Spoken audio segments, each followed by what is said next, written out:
Hello good people, kama kawaida fundi msanii ndio mimi hapa hivi, na leo niko ku Western kwa mpigo, kwa vishindo, yani niko huku kusababisha mambo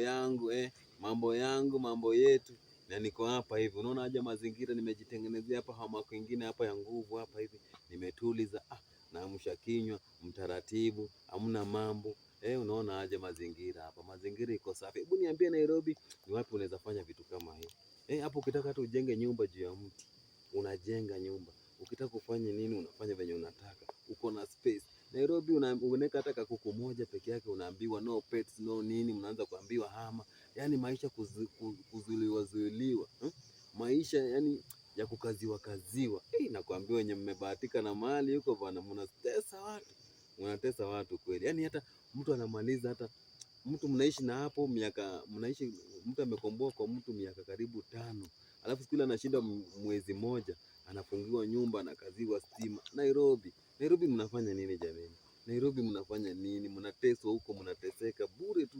Angalia starehe venye iko nyumbani. Nini mnaepa nyumbani? Mnaepa nini nyumbani kwenu? County pesa zilipelekwa kwa county.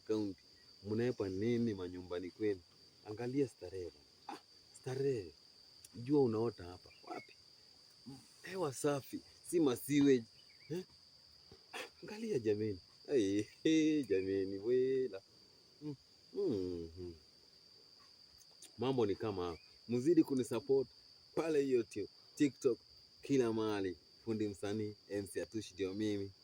Mambo ni kama hayo. Nazidi kuwachanua, nazidi kuonyesha njia, na mambo ni kama hayo. Ama nyinyi mnaona aje? Ama na waenjoy, si mnacheki?